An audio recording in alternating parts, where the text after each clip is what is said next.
आज्ञा मावेना पड़ी। तलहट धरती धाररी खिले आगरा फूल मर्द धारा मानवी कभी न भूले सूत।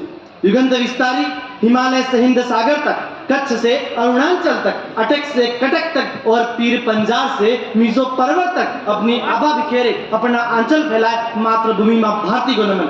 सूर्य सिता तेज फैला रहे प्रतिभागियों की आभा बिखेर रहे मंचासीन अतिथि और राष्ट्र भक्ति से ओतप्रोत सभी सभासद ग्रंथों को भक्ति शक्ति और ज्ञान की भूमि और भारतीय इतिहास में स्वतंत्रता का पर्याय मेवाड़ से उदयपुर का प्रतिनिधित्व करते हुए धीरज चौबीसा का आप सभी को आदर और प्रणाम।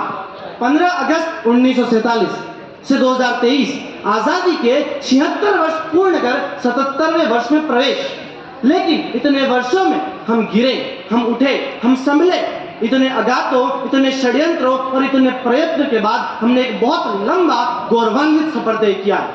आज से सटीक 1 वर्ष 9 दिन पूर्व हमारे विशिष्ट यशस्वी प्रधानमंत्री द्वारा एक ध्येय दिया गया।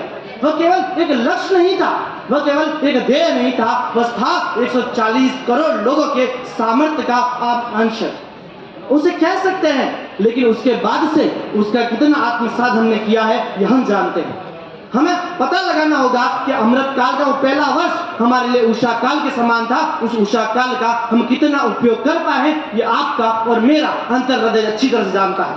तो क्या इस गौरवान्वित समय के लिए हम खुद को गौरवान्वित महसूस करते रहेंगे? हम कब तक अपनी ही पीठ थपथपाते रहेंगे? हम कब तक खुद को ही शाबाशी देते रहेंगे? अगर हम यही करते रहे तो हमारे कंधों पर उन आने वाले भविष्य का सपना हमारे लिए ओझल होता हुआ नजर आएगा। हमारी संस्कृति हमें जो कालखंड के साथ नित्य नूतन स्वीकारने की परंपरा सिखाती है, हमें उसका अनुसरण करना होगा। मान्यवर, मैं बताना चाहता हूं कि जब मैं इस मंच से या आप इस मंच से विकसित भारत कहें तो हमारे रोम रोम में राष्ट्रभक्ति की ज्वाला जल उठनी चाहिए। जब हम कहें कि राष्ट्र विकसित होगा, हमारे अंदर आत्महीन की भावना नहीं होनी चाहिए। हमें एक साथ मिलकर राष्ट्र के लिए आगे चलना चाहिए। मैं आपको ले जाता हूं 1930 और 1942 के दांडी मार्च यात्रा और भारत छोड़ो आंदोलन। उन 13 वर्षों में हमारे आजादी के दीवानों का एक ही लक्ष्य था, एक ही ध्येय था, एक ही दृढ़ संकल्प था। आजादी से कुछ भी कम नहीं, स्वराज से एक कदम भी कम नहीं। और हमने आजादी पाई, उन्हीं आधारशिला, उसी नींव पर आज हम खड़े हैं। वही शक्ति, वही धैर्य, वही साहस आज हमारी युवा शक्ति के अंदर हमें प्रण करना होगा, आत्मसात करना होगा। तभी हम सही मायनों में आगे बढ़ते हुए नजर आएंगे। क्या हम सही मायनों में विकसित हो रहे हैं? इसका उत्तर हमें हाँ में देना चाहिए, क्योंकि हम जानते हैं हमें अगर मटेरियल पावर बनना है, अगर हमें इस विश्व का सिरमौर बनना है, तो हमें विश्व में चिंगार दगार कहना होगा। क्योंकि यह विश्व नहीं सुनता निर्बल जन के शांत प्रवचन, यह शीश झुकाता है उसको जो कर सके रिपुशीष मर्दन।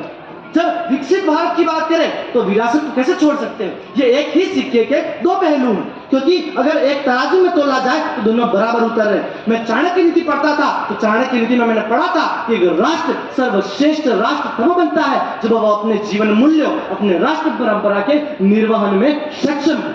में एक राष्ट्र गौरवशाली तब बनता है जब वह उसका प्रत्येक नागरिक राष्ट्र हित को चरितार्थ करने में सक्षम व सफल हो।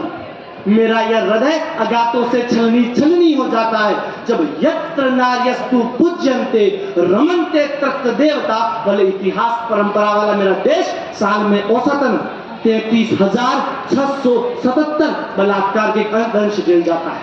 मेरा यह देश विडंबना की ज्वाला से जल कर भून जाता है जब वसुधैव कुटुंबकम की बात करने वाला मेरा देश हत्याओं के मामले में 29,500 हत्याओं का साक्षी बन जाता है। हमें इस परंपरा को बनना होगा। मैं उस युवा शक्ति के विषय से आता हूं जिसका अपने विरासत, अपनी परंपरा, अपनी संस्कृति से विश्वास उठ चुका है। मैं शर्मिंदा हूं, क्योंकि जब मैं राजीव गांधी की पुस्तक पढ़ रहा था तो उसमें लिखा था कि हम कितनी ही तरक्की कर ले, हम कितने ही विकसित हो जाए, परंतु अगर हम हमारी परंपरा छोड़ दे, अगर हम हमारी विरासत खो दे, अगर हम हमारी संस्कृति को पीछे छोड़ हमारी सभ्यता के दोहन पर उतर आए तो हमारा विकास तो नहीं होगा, हमारा पतन निश्चित हो जाना है।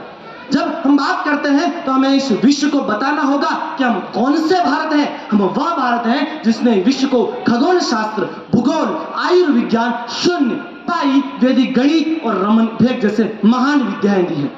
और बात करते करते आपने और मैंने भी, जब हम छोटे थे तो हमने सुना था जब समुद्र मंथन हुआ था तो अमृत से पहले विष निकला था।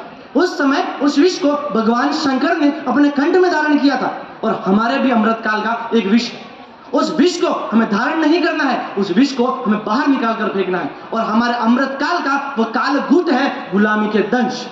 हमारे प्रत्येक नागरिक, बालक, युवा, वृद्ध, प्रत्येक को अपने चहुओर से, अपने चेतन अचेतन मस्तिष्क से उस आजादी के दीवानों को याद कर उन गुलामी के दंश को बाहर निकाल फेंकना होगा और मानव को अपनी स्व महिमा में पुनः स्थापित करना होगा।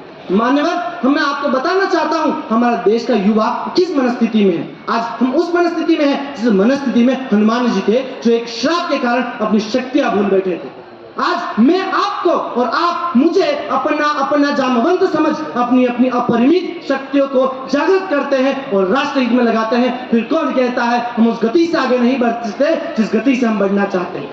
हम बात करते करते चौथे प्रण पर आ जाते हैं, और चौथा प्रण है नागरिक कर्तव्य। संविधान के भाग 4A के अनुच्छेद 51A के उन 11 मूल कर्तव्यों को अपने जीवन में चरितार्थ तो करना ही है, परंतु उसके साथ साथ राष्ट्र के मूल्य को भी समझना है।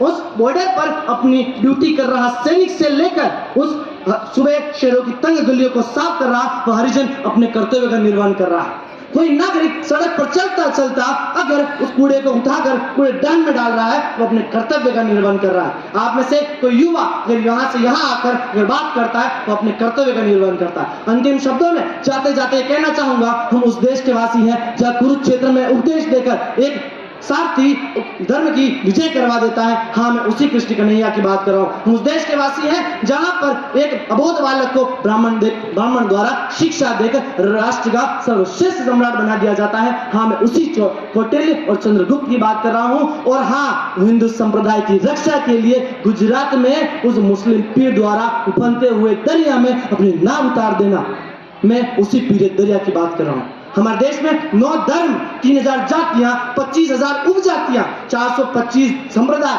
48 धर्म, 424 गोत्र, और इन सब से ऊपर हम भारतीय हैं।